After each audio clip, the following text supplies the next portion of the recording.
ಇದು ಕಣ್ತುಂಬಿಕೊಳ್ಳಿ, ಶತಕೋಟಿ ಭಾರತೀಯರ ಸ್ವಾಭಿಮಾನದ ಸಂಕೇತ, ನಮ್ಮ ಹೆಮ್ಮೆಯನ್ನು ಇಮ್ಮಡಿಗೊಳಿಸುವ ಪ್ರತೀಕ, ನರನಾಡಿಗಳನ್ನು ರೋಮಾಂಚನಗೊಳಿಸುವ ದೇಶಭಕ್ತಿಯ ಸ್ವರೂಪ ನಮ್ಮ ತ್ರಿವರ್ಣ ಧ್ವಜ.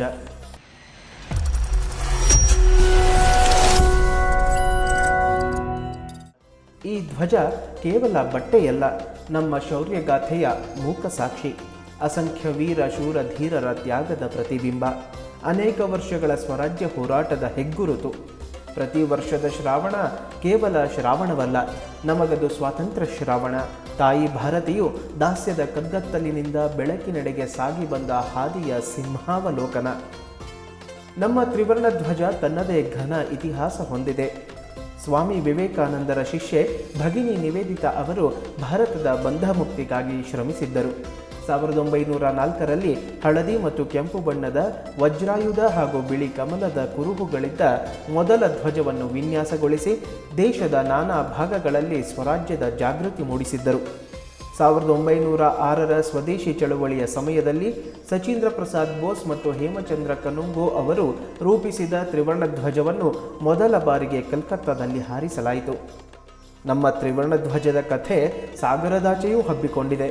ಸಾವರ್ಕರರ ಅತ್ಯಾಪ್ತ ಬಳಗದಲ್ಲಿ ಗುರುತಿಸಿಕೊಂಡಿದ್ದ ಮೇಡಮ್ ಬಿಖೈಜಿ ರುಸ್ತುಂ ಕಾಮಾ ಅವರು 1907ರಲ್ಲಿ ಜರ್ಮನಿಯಲ್ಲಿ ಭಾರತದ ಧ್ವಜವನ್ನು ಹಾರಿಸಿದ್ದರು.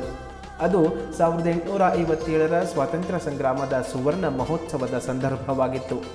ಜರ್ಮನಿಯ ಸ್ಟಟ್ಗಾರ್ಟ್ನಲ್ಲಿ ನಡೆದ ಸಮ್ಮೇಳನದಲ್ಲಿ ಮೇಡಮ್ ಕಾಮಾ ಭಾರತೀಯ ಧ್ವಜ ಹಿಡಿದು ಮಾಡಿದ ಭಾಷಣ ಅಲ್ಲಿ ನೆರೆದಿದ್ದ ಸಭಿಕರನ್ನು ಮಂತ್ರಮುಗ್ಧರನ್ನಾಗಿಸಿತು. ಭಾರತದ ಧ್ವಜ ವಿದೇಶಿ ನೆಲವೊಂದರಲ್ಲಿ ಹಾರಾಡಿದ್ದು ಇದೇ ಮೊದಲ ಬಾರಿ. ಅದರ ಶ್ರೇಯ ಮೇಡಮ್ ಕಾಮಾ ಅವರದ್ದು. 1921 ವಿಜಯವಾಡದಲ್ಲಿ ಕಾಂಗ್ರೆಸ್ ಅಧಿವೇಶನ ನಡೆಯುತ್ತಿದ್ದ ಸಮಯ. ದೇಶಭಕ್ತ ಪಿಂಗಳಿ ವೆಂಕಯ್ಯನವರು ತ್ರಿವರ್ಣ ಧ್ವಜವನ್ನು ವಿನ್ಯಾಸಗೊಳಿಸಿದ್ದರು.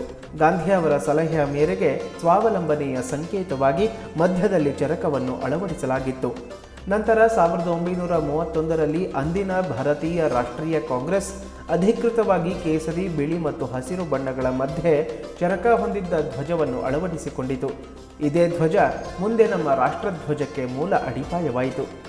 ಹೀಗೆ ಹಲವು ದಶಕಗಳ ಕಾಲ ಭಾರತೀಯರಲ್ಲಿ ದೇಶಭಕ್ತಿಯ ಭಾವ ಮೂಡಿಸಿದ್ದ ಈ ಧ್ವಜಕ್ಕೆ ಅಧಿಕೃತ ರಾಷ್ಟ್ರಧ್ವಜದ ಮಾನ್ಯತೆ ಸಿಕ್ಕಿದ್ದು 1947 ಜುಲೈ 22ರಂದು. ಸ್ವಾತಂತ್ರ್ಯಕ್ಕೆ ಕೆಲವೇ ದಿನಗಳು ಬಾಕಿ ಇರುವಾಗ ಸಂವಿಧಾನ ಸಭೆಯು ವಿಶೇಷ ಸಮಿತಿ ರಚಿಸಿತು. 1931ರ ತ್ರಿವರ್ಣ ಧ್ವಜದ ಬಣ್ಣಗಳನ್ನು ಹಾಗೆಯೇ ಉಳಿಸಿಕೊಂಡು ಮಧ್ಯದಲ್ಲಿದ್ದ ಚರಕದ ಬದಲು ಧರ್ಮ, ನ್ಯಾಯ ಮತ್ತು ನಿರಂತರ ಪ್ರಗತಿಯ ಸಂಕೇತವಾದ 24 ರೇಖೆಗಳ ಅಶೋಕ ಚಕ್ರವನ್ನು ಅಳವಡಿಸಲು ಸಮಿತಿ ನಿರ್ಧರಿಸಿತು. ಅಂದು ಸಂವಿಧಾನ ಸಭೆ ಅಂಗೀಕರಿಸಿದ ಅದೇ ತಿರಂಗ ಧ್ವಜ 1947 ಆಗಸ್ಟ್ 15ರಂದು ಸ್ವತಂತ್ರ ಭಾರತದ ಆಗಸದಲ್ಲಿ ಮೊದಲ ಬಾರಿಗೆ ಅತ್ಯಂತ ವೈಭವದಿಂದ ಹಾರಾಡಿತು.